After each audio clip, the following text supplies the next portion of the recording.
కానీ ఇంతవరకు 4 నెలలు దాటింది, ఆ డిఏల ఊసే లేదు. మరొక డిఏ వచ్చింది, ఇప్పుడు 4 డిఏలు పెండింగ్ ఉన్నాయి.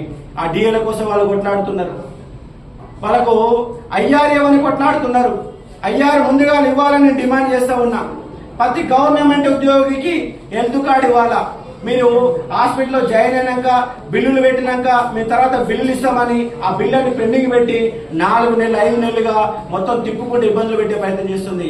కానీ ప్రతి ఎంప్లాయీకి కంపల్సరిగా హెల్త్ కార్డు ఇవ్వాలా. ఆ కార్డు పోయి ఆసుపత్రిలో ఇస్తే ట్రీట్మెంట్ జరగాల, డైరెక్ట్ గా ట్రీట్మెంట్ జరగాల. మళ్ళీ బిల్లులు పెట్టుడేంది, మళ్ళీ అప్లై చేసుకోండి అని ఈ గందరగోళాలు మొత్తం కూడా దూరం చేయాలని డిమాండ్ చేస్తా ఉన్నాం. ఇవాళ రాష్ట్రంలో 6 లక్షల మంది విద్యార్థులు గురుకులాలలో చదువుకుంటున్నారు. 6 లక్షల మంది విద్యార్థులు గురుకులాలలో చదువుతున్నారు.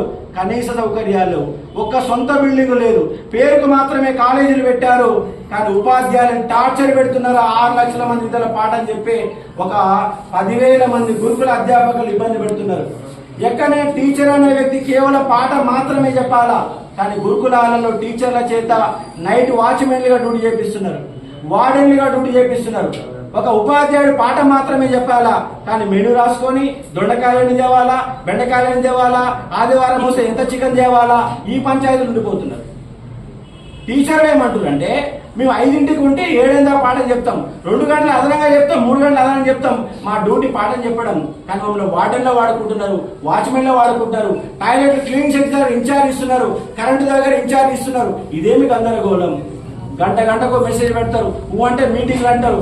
ఏ ఉపాధ్యాయులు కూడా పాఠం చెప్పకుండా గురుకులాలలో అధికారులను వేధింపులకు గురి చేస్తున్నారు. వాళ్ళు మనోవేదనకు గురవుతున్నారు, టార్చర్ అనుభవిస్తున్నారు. కానీ వాళ్ళందరి తరఫున అశోక్ సార్ నిలబడతాడు. ఎందుకంటే ప్రతి నిరుద్యోగ అంశం ప్రతి అణువణువున నాకు తెలుసు. ఎందుకంటే ఉస్మానియా విశ్వవిద్యాలయంలో డబుల్ చేశాను, పిహెచ్డి చేశాను, అధ్యాపకుల పాఠం చెప్తున్నాను, ఉద్యమ పాఠం చెప్పాను, ఉద్యమాలు చేస్తున్నాను.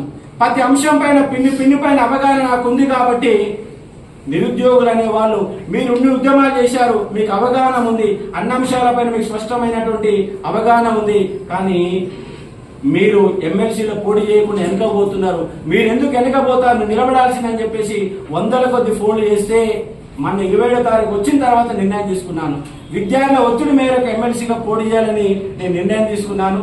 వాళ్ళ లైబ్రరీ రాగానే విద్యార్థులంతా స్వాగతం పలికారు. మీరు ఒక్కరే ఉన్నారు సార్, ఇంకెవ్వరు లేరు.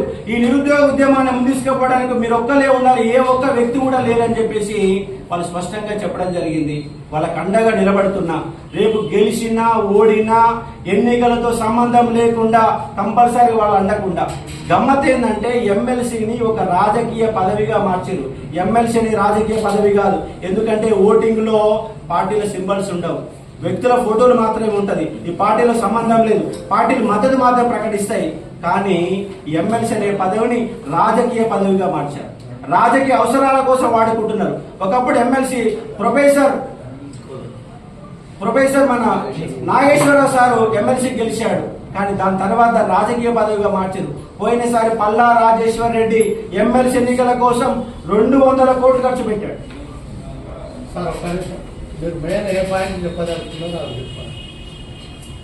చెప్తాను సార్, మాకు షార్ట్ గా మళ్ళీ మీకు 1 పాయింట్ బిట్ లో కూడా మళ్ళీ మీకు చెప్తాను. అంటే పేపర్ వాళ్ళకి అంత అవసరం కదా సార్, ఎలక్ట్రానిక్ మీడియా వాళ్ళకి 2 నిమిషాలలో మీకు ఒక బిట్ చెప్తాను. అట్లా ఎందుకంటే నేను ఒక జర్నలిస్ట్ కాబట్టి టోటల్ గా ఈ అంశాలపైన ఏమైనా క్లారిటీ ఉంది. కానీ ప్రింట్ మీడియా వాళ్ళకి ఏంటంటే టోటల్ అంశాలపైన మనకు అవగాహన కావాలి. ఒకటే నేను చెప్తున్నా ఏంటంటే నిరుద్యోగ అంశాలపైన నాకు సంపూర్ణమైన అవగాహన ఉన్నది.